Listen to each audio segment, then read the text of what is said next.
On tonight's episode. Hi, are you Matthew? Yeah. Wait, are you Jess? Yeah. You look different from your pictures, you know? Do I hope I? it's not too much to ask, but could I get a quick spin? Yeah, of course.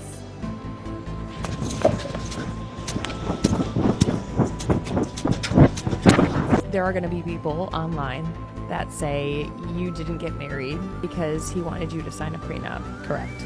So why did you not just sign a prenup? In that moment, it was, I'd rather walk away from something knowing that I chose myself than to spend the rest of my life not being loved the way that I love somebody.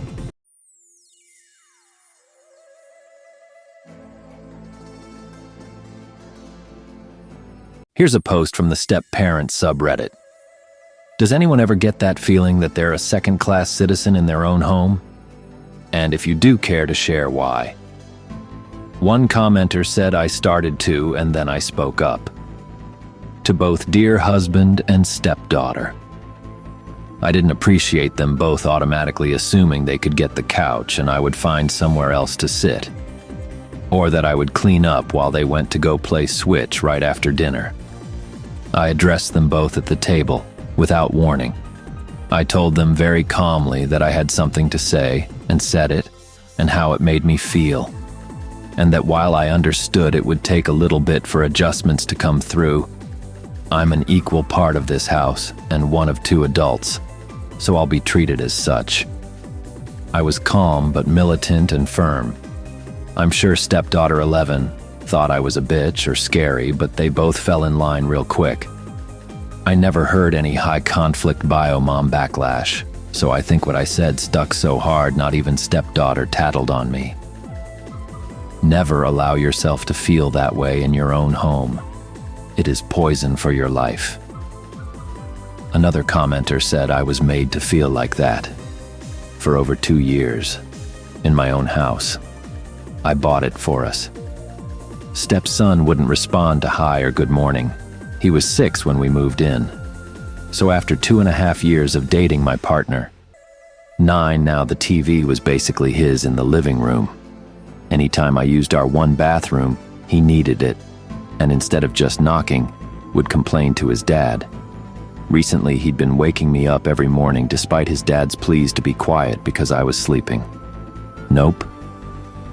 He'd be loud right outside my bedroom, wouldn't wash his hands, to where I was just grossed out to be in any of our shared spaces. He'd interrupt whenever I talked to his dad at all. We only had him a third of the time, so Dad thought this wasn't a big deal, but it was isolating and frankly, felt like bullying on my partner's part to not address my concerns. They moved out this weekend. It got ugly, and I wish it hadn't. My house is lonely and empty right at the moment, but it's the 4th day and I was just thinking it feels peaceful. I miss my partner quite a lot in spite of everything, but it was never going to get better. Another poster said, yes. A few weeks ago, I got into it with stepdaughter 10. I was home alone and dozed off on the couch when the 3 of them came in from the movies. SD started up the game console and I muted it because I was still sleepy.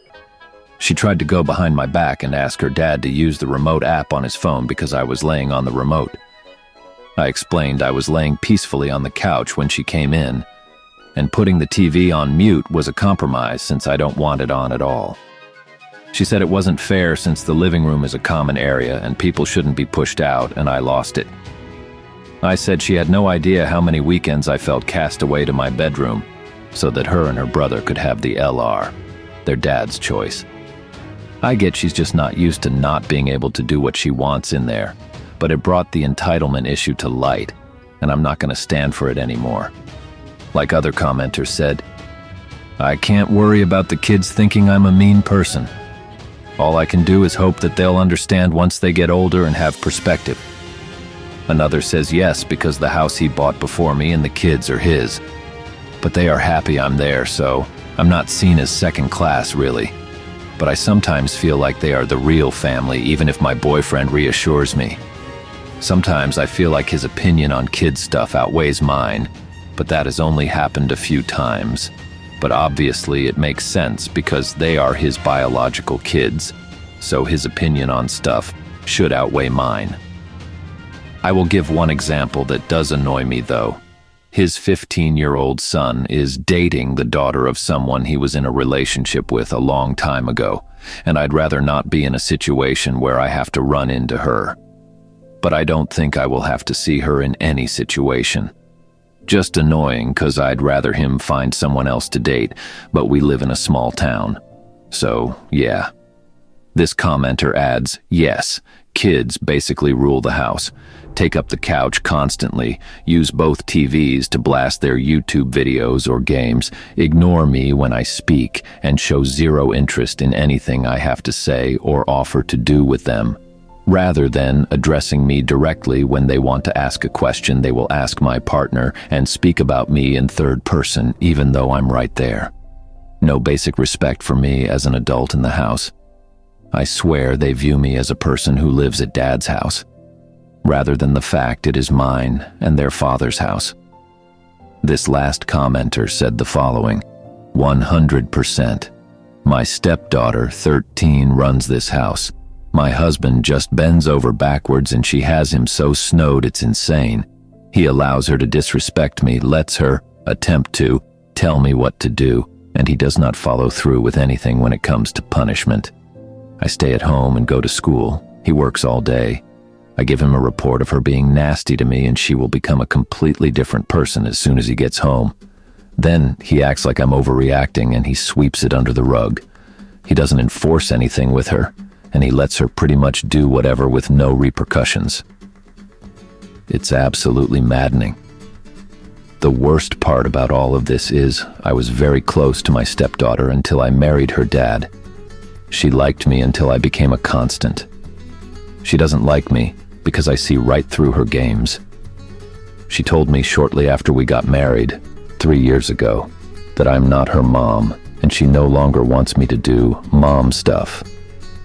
I begrudgingly honored her request for the most part, but I still provide needs. Little did I know she has been telling her grandmother and pretty much anyone else who will listen that I exclude her and I'm basically treating her like Cinderella. Grandma bought this story even though she finally came clean and said she was lying. My husband's own mother disowned him over this and sided with SD. SD has the audacity to cry to my husband about being sad about things are different between us. My husband has the audacity to play the sad violin to me about it all. My therapist makes a lot of money,